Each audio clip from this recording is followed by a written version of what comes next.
పుట్టగానే తొట్టెలో వేస్తారు, గిట్టగానే పెట్టెలో మూస్తారు. జాగు చేయక తాటికి మోస్తారు, 6 అడుగుల గుంటలు తోస్తారు.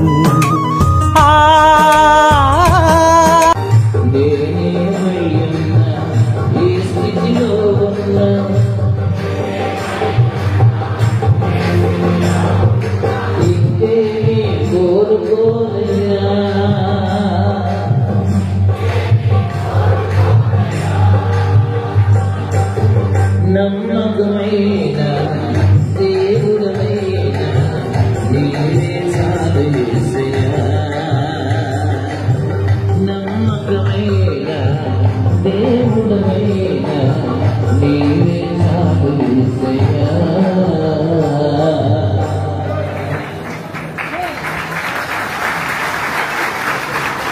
హల్లెలూయా.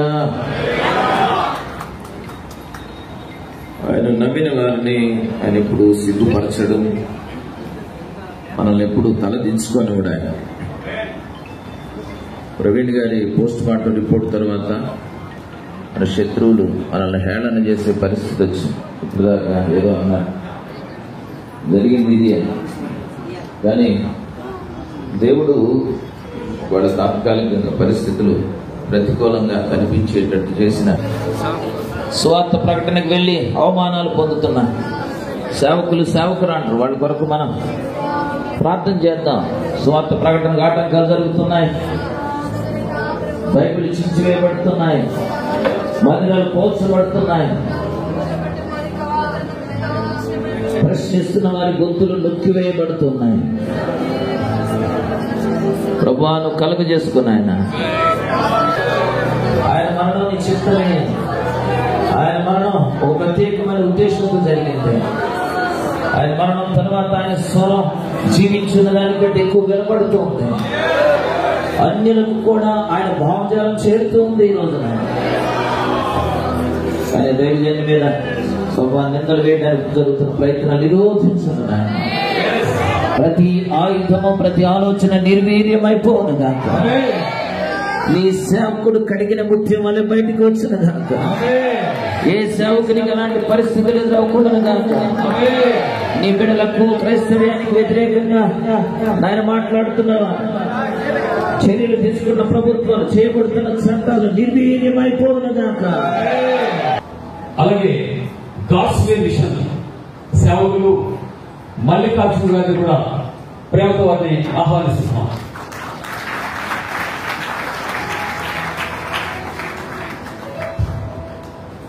చివరిగా మన మధ్యలో గాడ్స్ వే మిషన్ మల్లికార్జున గారు వచ్చి మన దయచేసి అందరూ చప్పట్టుకోండి. మరి భారముగా ధైర్యంగా భారతదేశం అంతా కూడా ధైర్యంగా భయపడగా సేవ చేసినటువంటి వ్యక్తి మల్లికార్జున గారు. ఆయన మాటల్లో మనము రెడీగా. Praise the lord. సమస్త మహిమ ఘనత ప్రభావంలో మన దేవాది దేవుడైన యేసయ్యకే చెల్లును గాక. ఈ అవకాశం ఇచ్చినటువంటి గట్స్ ఉన్న ఇద్దరు దైవజనులకు కూడా ప్రేమపూర్వకమైన వందనాలు. మీకు ప్రాముఖ్యమైన విషయాలు చెప్తాను. ఒక 2-3 నిమిషాలు దయచేసి వినండి. మన దేశంలో అన్ని రంగాలుగా ప్రభుత్వాలు పాడైపోయాయి, కానీ ఒక్క న్యాయ వ్యవస్థ మీద మాత్రం కొంచెం నమ్మకం ఉంది. అదేంటంటే లాస్ట్ వీక్ సుప్రీంకోర్టులో 2 కేసులు జరిగాయి. ఒకటి తమిళనాడుకి సంబంధించిన స్టాలిన్ గారిది ఏంటంటే ఆయన ఏ బిల్లు శాసనసభలో పాస్ చేసుకున్నా, శాసన మండలిలో పాస్ చేసుకున్నా, ఆ తర్వాత గవర్నర్ దగ్గరికి వెళ్ళేసరికల్లా దాన్ని బ్రేక్ చేస్తున్నాడు. ఆయన ఒక ప్రార్థన టీంను ఏర్పాటు చేసుకున్నాడు. ప్రార్థనతో ఏదైనా సాధ్యమని. ఆ తర్వాత సుప్రీంకోర్టుకి వెళ్ళాడు. సుప్రీంకోర్టుకి వెళ్ళినప్పుడు ప్రధాన న్యాయమూర్తి గారు, ఎందుకు నువ్వు గవర్నర్గా నువ్వు తమిళనాడు రాష్ట్రానికి ఎందుకు వెళ్ళావు? ప్రభుత్వానికి అండగా ఉండడానికి, వాళ్ళకి సహకరించడానికే కదా. నువ్వెందుకు అడ్డుపడుతున్నావు? నీకు రైట్ ఎక్కడిది? అని సుప్రీంకోర్టు న్యాయమూర్తి ఆ 10 బిల్లులు పాస్ చేశాడు. రెండో విషయం, ముస్లింస్ కి సంబంధించిన ఆ వక్ఫ్ బోర్డు ల్యాండ్స్ అన్ని కూడా పోతున్నాయని అది ఇది ఈ మధ్య ప్రచారాలు జరిగాయి. వాస్తవమే, గవర్నమెంట్ దాన్ని తినాలని చూస్తుంది. ఎవరు మాట్లాడకుండానే సుప్రీంకోర్టు ప్రధాన న్యాయమూర్తి ఏం మాట్లాడుతున్నాడంటే, ఒక మతానికి సంబంధించిన ల్యాండ్ లో ఇంకొక మతానికి సంబంధించిన వాళ్ళని తీసుకొచ్చి ఎలా పెడతారు మీరు? అదే తిరుమల తిరుపతి దేవస్థానానికి సంబంధించిన భూములు ఉన్నాయి, ఆ స్థలంలో మీరు వేరే మతస్థులను పెడతారా? ఎవరైనా ఉంటే నాకు నిరూపించండి, 2 వారాల్లో మీరు నాకు రిప్లై ఇవ్వాలని కేంద్ర ప్రభుత్వానికి నోటీసులు జారీ చేసింది, వివరణ ఇవ్వండి అని. ఈ విషయం మీకు తెలుసా? అయితే సుప్రీంకోర్టులో ప్రవీణ్ అన్న వాదించాలనుకున్న case diary number 3197, case number 63. ఆ కేసు మీద ఈయన కూడా రెస్పాండ్ అయ్యాడు, నేను కూడా వాదించాలి అని. అది మొన్న 16వ తేదీన జరిగింది. కానీ ఈ నెల 30వ తేదీకి మళ్ళీ వాయిదా పడింది. ఈ 30వ తేదీకి ఏమైనా క్రైస్తవుల తరపున మాట్లాడటానికి ప్రధాన న్యాయమూర్తి గారి మనసు మార్చేలాగా మీరంతా ప్రార్థన చేస్తే ఖచ్చితంగా మనసు మారుతుంది. ఈ విషయం నమ్మిన వాళ్ళు ఒకసారి ఆమెనని చెప్పండి. ఆమె పాపం వీళ్ళిద్దరూ ఒక చిన్న మాట ఏమనుకోబాకండి, వీళ్ళు మాట్లాడుతుంటే వాళ్ళ రక్తం మరిగిపోతుంది. నాకు కూడా మరుగుతుంది, కానీ నేను కొంచెం నల్లగా ఉంటాను కాబట్టి నా రక్తం నా మొహంలో కనిపించట్లా, అంతగా మరిగిపోతుంది. దేనికి అంటే మిమ్మల్ని అందరినీ ఒక తాటి మీదకి తీసుకురావాలి, మనమంతా ఒక మాట మీద ఉండాలి, మనం కూడా అన్ని రంగాల్లో ఉండాలి అని వాళ్ళ తాపత్రయం. అయితే ఇప్పుడు వాళ్ళిద్దరికి నేను కొన్ని నిజాలు చూపించబోతున్నాను. ఏంటంటే మీరిద్దరు బాగా చూడడం కన్నా, నేను యేసు ప్రభు దేవుడు నేను నమ్ముతాను అన్నదంతా ఒక సత్యవతులు ఎత్తండి. Praise God. చాలా మంది ఎత్తారు. మిమ్మల్ని అందరిని చూసే వాళ్ళిద్దరు మాట్లాడుతున్నారు. మనకి వాక్యమే దేవుడు, నేను ఈ వాక్యాన్ని పూర్తిగా చదివాను అన్నలో సత్యవతులు ఎత్తండి. సగం చేతులకు పైనే కూర్చున్నాయన్న, చూడండి మీరు ఒకసారి. వాక్యం చెప్తుంది, మీరు సర్వలోకానికి వెళ్ళి సర్వ సృష్టికి సువార్తని ప్రకటించుడి అని చెప్తుంది. నేను సర్వలోకానికి వెళ్ళి సర్వ సృష్టికి సువార్తను ప్రకటిస్తున్నాను అని ఎంతమంది చేతులు ఎత్తారండి? ఒకసారి ఎత్తండి, చూడండి అన్న. అది క్రైస్తవ్యం. ప్రవీణ్ పగడాల గారు సువార్త చేస్తూ మరణించారు కాబట్టి మీరు సర్వలోకానికి వెళ్ళి అనేక జనములను శిష్యులుగా చేయండి అని ఉంది. మీలో ఏ పాస్టర్ శిష్యుడిగా తయారు చేశారో సార్ చేతులు ఎత్తండి. వేళ్ల మీద లెక్క పెట్టుకోవచ్చు. బైబుల్నే చదువుకోకపోతే ఇంతవరకు రాబోయే కాలంలో బైబుల్నే ఉంచరు. మనమంతా క్రైస్తవులను చెప్పుకోవడానికి సిగ్గుండాలి. ఇలాగే మాట్లాడతాను నేను ఒక అన్యుణ్ణి. 4 సార్లు అయ్యప్ప మాల వేసుకున్నాను, 18 సార్లు తిరుపతి గుండు చేసుకున్నాను. నేను ఒక భయంకరమైన తాగుబోతుని, ఇంకొకటి నేను చెప్పలేను, లైవ్ వెళ్తుంది.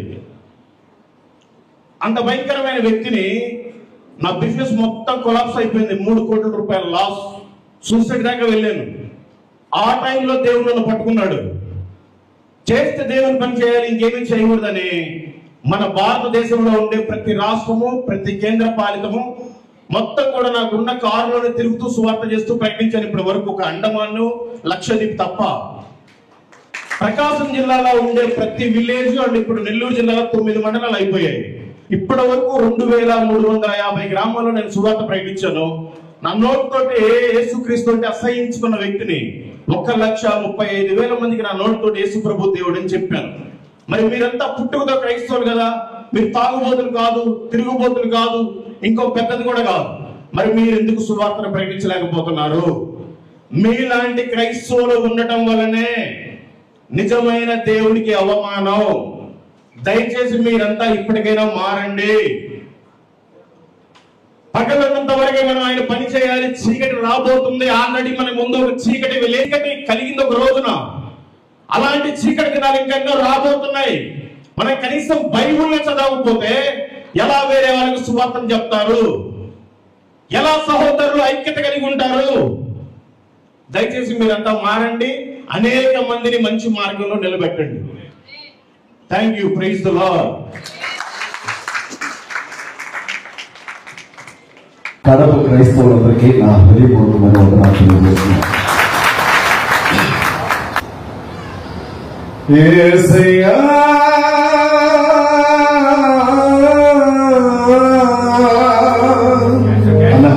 కలిసి కొంచెం నిన్ను చూడాలని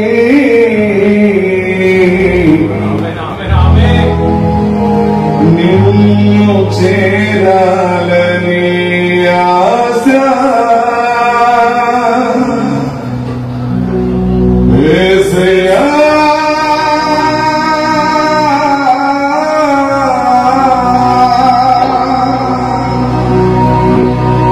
నిన్ను చేరాలని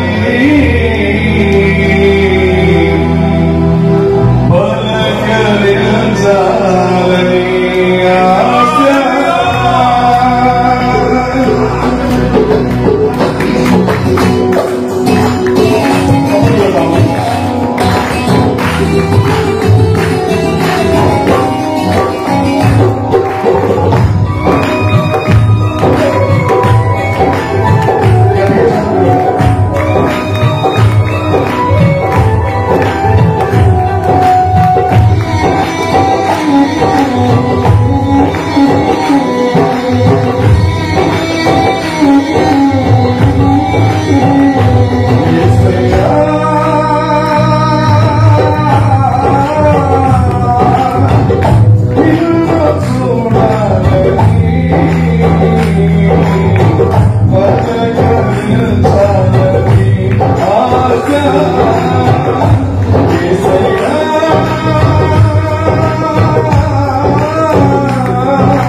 చేసిన ప్రయాసంలో ఎవరు సమీపించి నిర్దేశిస్తున్నాం వివేకంతో పరమాలతో విధులతో అనుజులు దానితో పరామతో సెలవులతో పరిశుద్ధించబడుతుంది.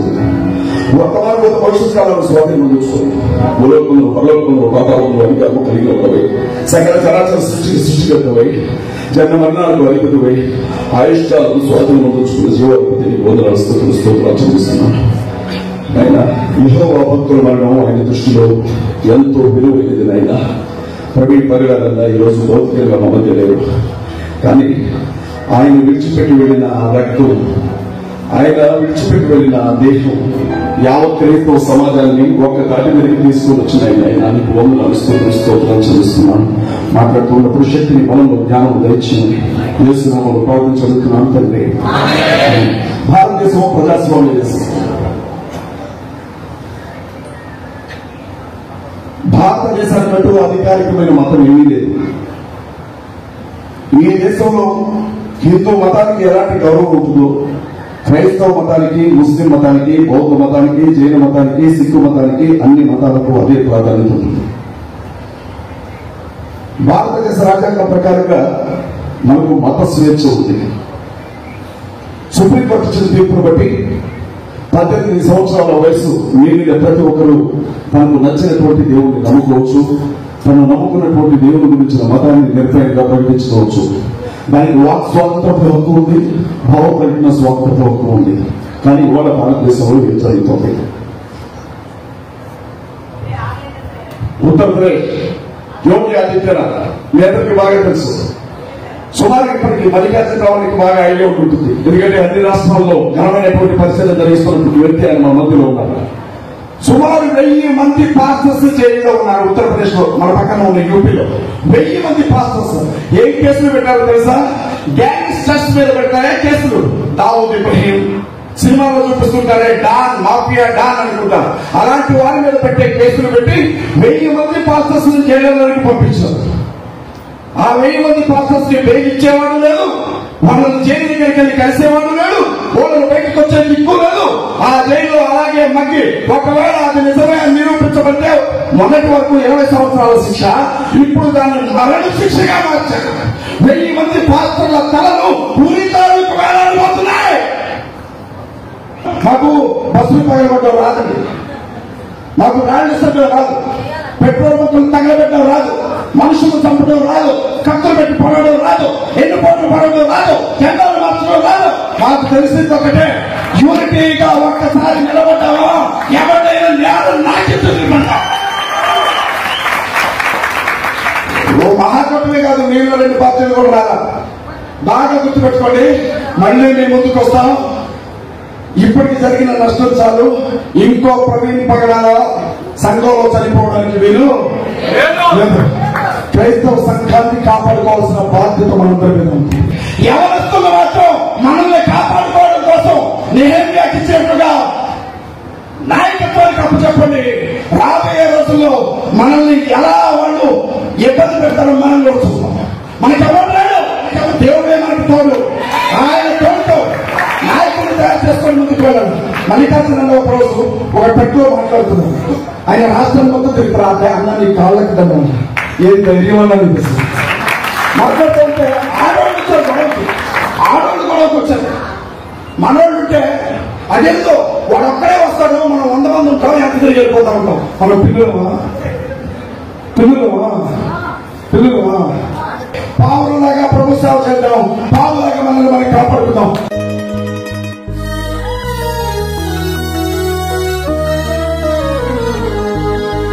ఓ యాత్రికుడా, ఓహో యాత్రికుడా, బ్రతుకు ప్రయాణములో గమ్యమెంత దూరమో తెలుసా? ఓ బాటసారి, ఓహో బాటసారి, జీవిత యాత్రలో కాలమెంత విశాలమో తెలుసా? గుండె ఆగిపోగానే ఊపిరి ఆగిపోతుంది, నాడి నిలిచిపోగానే ఆత్మ ఎగిరిపోతుంది. గుండె ఆగిపోగానే ఊపిరి ఆగిపోతుంది, నాడి నిలిచిపోగానే ఆత్మ ఎగిరిపోతుంది, అంతా దైవ నిర్ణయం. మనిషి కాలగత దేవుని ఆదేశం, అంతా దైవ నిర్ణయం. మనిషి కాలగత దేవుని ఆదేశం.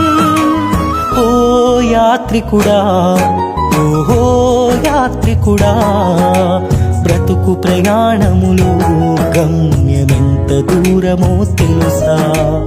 ఓ బాటసారి, ఓహో బాటసారి, జీవిత యాత్రలో కాలమెంత విశాలమో తెలుసా?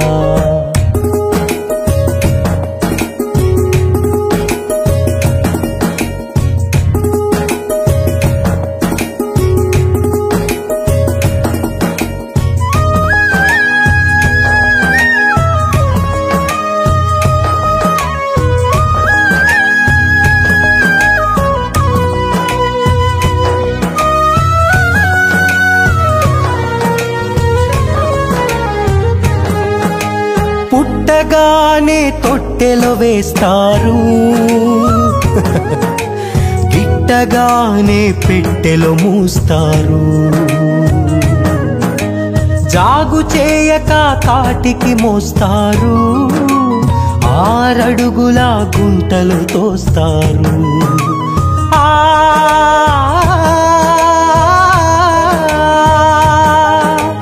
పుట్టగానే తొట్టెలో వేస్తారు, గిట్టగానే పెట్టెలో మూస్తారు. జాగు చేయక కాటికి మోస్తారు, 6 అడుగుల గుంటలు తోస్తారు. బ్రతుకు మూల్యమింతే, మనిషికి ఉన్న విలువంతే. బ్రతుకు మూల్యమింతే, మనిషికి ఉన్న విలువంతే. అంతా దైవ నిర్ణయం. మనిషి కాలగత దేవుని ఆదేశం, అంతా దైవ నిర్ణయం. మనిషి కాలగత దేవుని ఆదేశం. ఓ యాత్రికుడా, ఓహో యాత్రికుడా, బ్రతుకు ప్రయాణములో గమ్యమెంత దూరమో తెలుసా?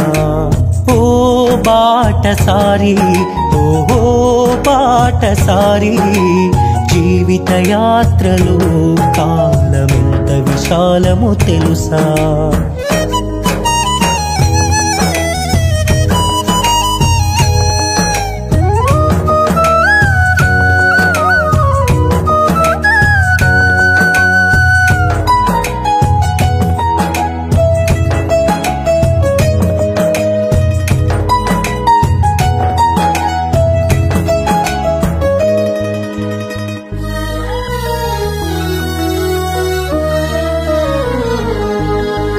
ఏడ్చుకుంటూ భూమిపై పుడతావు, ఏడిపిస్తూ సమాధికి పోతావు. కూడబెట్టినవి మోసుకుపోలేవు, ఆశించినవేవి నీ వెంటారావు.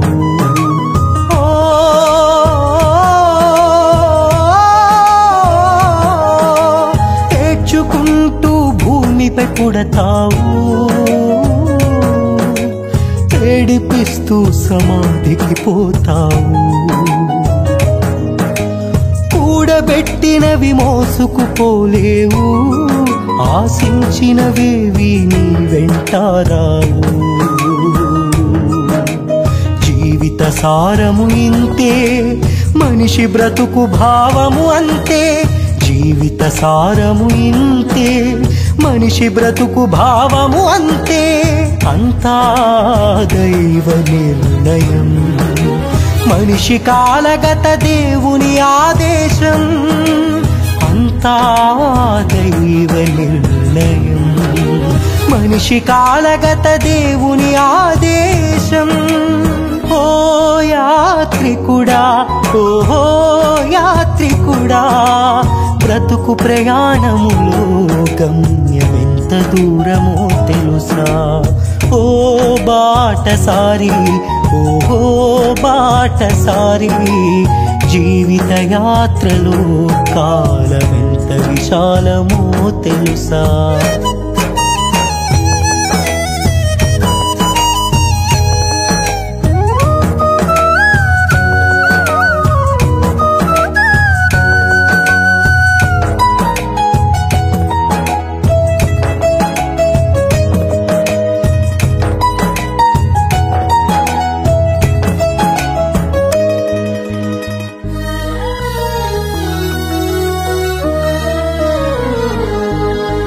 మరణము ఒక నిద్ర యేసునందు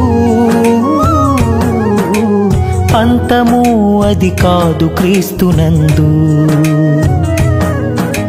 మృతులు లేచుట స్థిరము యేసునందు నిత్య జీవము వరము క్రీస్తునందు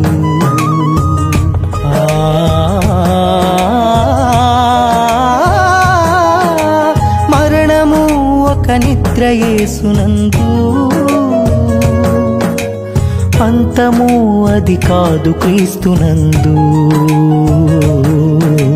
మృతులు లేచుట స్థిరము యేసునందు నిత్య జీవము వరము క్రీస్తునందు నేడే రక్షణ సమయము ఇక ఆలసించిన నరకము నేడే రక్షణ సమయము ఇక ఆలసించిన నరకము అంతా దైవ నిర్ణయం మనిషి కాలగత దేవుని ఆదేశం అంతా దైవ నిర్ణయం మనిషి కాలగత దేవుని ఆదేశం ఓ యాత్రికుడా ఓహో యాత్రికుడా బ్రతుకు ప్రయాణములో గమ్యమెంత దూరమో తెలుసా ఓ బాటసారి ఓహో బాటసారి జీవిత యాత్రలో కాలమెంత విశాలము తెలుసా గుండె ఆగిపోగానే ఊపిరి ఆగిపోతుంది నాడి నిలిచిపోగానే ఆత్మ ఎగిరిపోతుంది గుండె ఆగిపోగానే ఊపిరి ఆగిపోతుంది నాడి నిలిచిపోగానే ఆత్మ ఎగిరిపోతుంది అంతా దైవ నిర్ణయం మనిషి కాలగత దేవుని ఆదేశం అంతా దైవ నిర్ణయం మనిషి కాలగత దేవుని ఆదేశం ఓ యాత్రికుడా ఓహో యాత్రికుడా బ్రతుకు ప్రయాణములో గమ్యమెంత దూరమో తెలుసా ఓ బాటసారి ఓహో బాటసారి జీవిత యాత్రలో కాలమెంత విశాలమో తెలుసా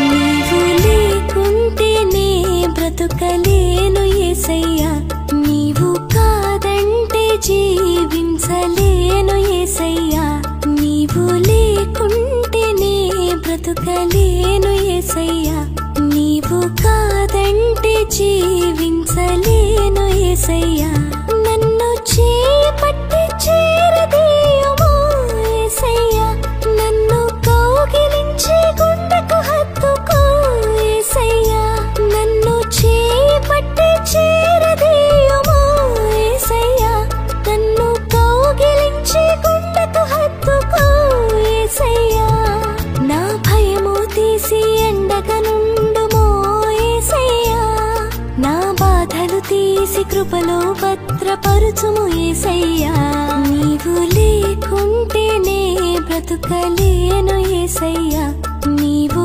కాదంటే జీవించలేను యేసయ్యా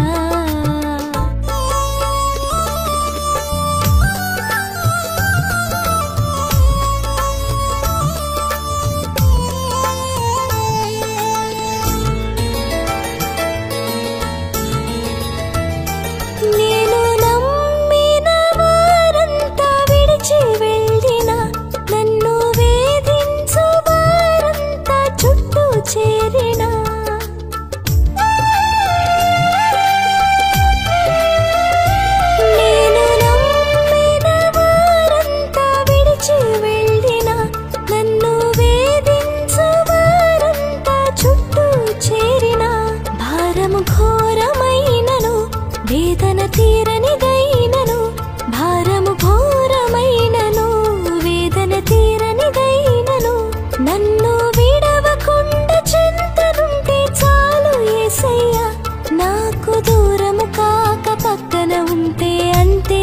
చాలయ్యా, నాకు దూరము కాక పక్కన ఉంటే అంతే చాలయ్యా. నీవు లేకుంటేనే బ్రతుకలేను యేసయ్యా, నీవు కాదంటే జీవించలేను యేసయ్యా.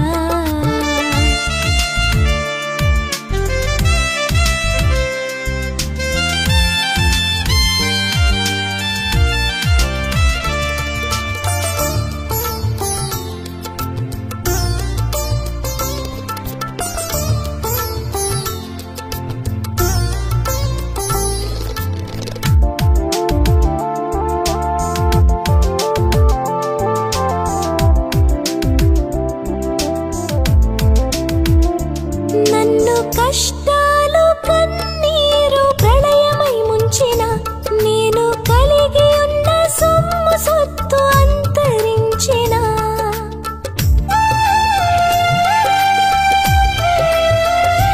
నన్ను కష్టాలు కన్నీరు ప్రళయమై ముంచిన, నేను కలిగి ఉన్న సొమ్ము సొత్తు అంతరించిన, బ్రతుకు సొమ్మసిల్లిన ప్రాణము తల్లడిల్లిన, బ్రతుకు సొమ్మసిల్లిన ప్రాణము తల్లడిల్లిన, నీ రెక్కల కింద నన్ను కాచిన చాలు యేసయ్యా, నీ చల్లని చూపు నాపై ఉంటే అంతే చాలయ్యా, నీ చల్లని చూపు నాపై ఉంటే అంతే చాలయ్యా. నీవు లేకుంటేనే బ్రతుకలేను యేసయ్యా, నీవు కాదంటే జీవించలేను యేసయ్యా, నీవు లేకుంటేనే బ్రతుకలేను యేసయ్యా, నీవు కాదంటే జీవించలేను యేసయ్యా. నన్ను చేపట్టి చేరదీయుమా యేసయ్యా, నన్ను కౌగిలించి గుండెకు హత్తుకో యేసయ్యా, నన్ను చేపట్టి చేరదీయుమా యేసయ్యా, నన్ను కౌగిలించి గుండెకు హత్తుకో యేసయ్యా. నా భయము తీసి ఎండగా నుండుమో యేసయ్యా, నా బాధలు తీసి కృపలో భద్రపరుచుము యేసయ్యా.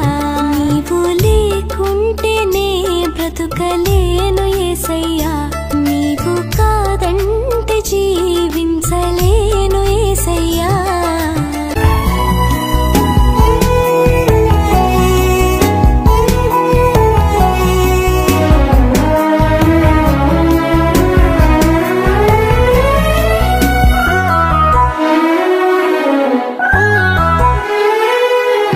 క్షయమైన ఈ మంటి దేహం మన్నులో చేరేలోపు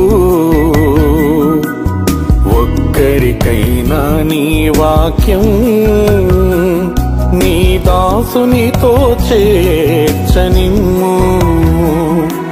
క్షయమైన ఈ మంటి దేహం మన్నులో చేరేలోపు ఒక్కరికైనా నీ వాక్యం నీ దాసునితో చేర్చనిమ్ము. దర్శించుము దేవా, కరుణించుము ఈ దీన దాసుని దర్శించుము. దర్శించుము దేవా, కరుణించుము ఈ దీన దాసుని దర్శించుము.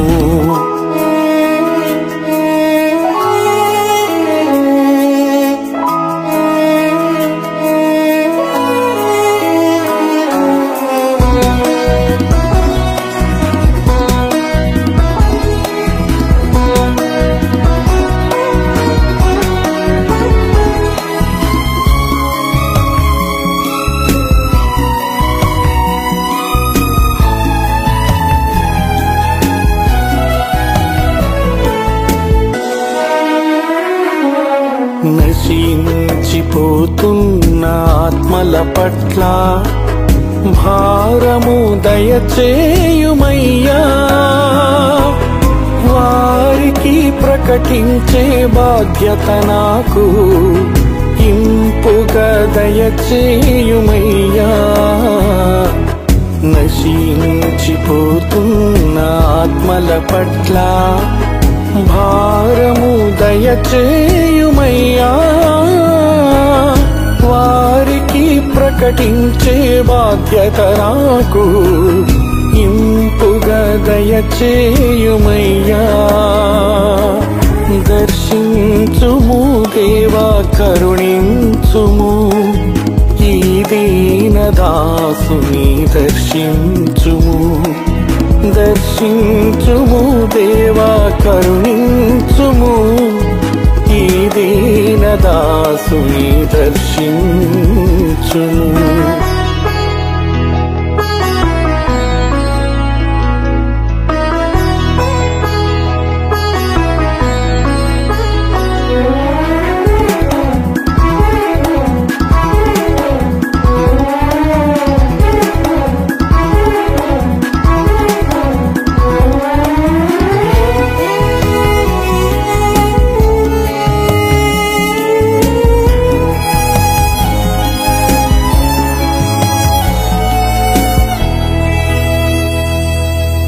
నడవనీయుము దేవా నడవనీయుము నీ చేతితో నన్ను నడుపుము విడిచిపెట్టక నీవు నీ దాసుని నీ త్రోవలు నన్ను నడుపుము నడవనీయుము దేవా నడవనీయుము నీ చేతితో నన్ను నడుపుము విడిచిపెట్టక నీవు నీ దాసుని నీ త్రోవలు నన్ను నడుపుము దర్శించుము దేవా కరుణించుము ఈ దీనదాసుని దర్శించుము దర్శించుము దేవా కరుణించుము ఈ దీనదాసుని దర్శించుము క్షయమైన ఈ మంటి దేహం మన్నులో చేరేలోపు ఒక్కరికైనా నీ వాక్యం నీ దాసునితో చేర్చనిమ్ము క్షయమైన ఈ మంటి దేహం మన్నులో చేరేలోపు ఒక్కరికైనా నీ వాక్యం నీ దాసునితో చేర్చనిమ్ము దర్శించుము దేవా కరుణించుము ఈ దీనదాసుని దర్శించుము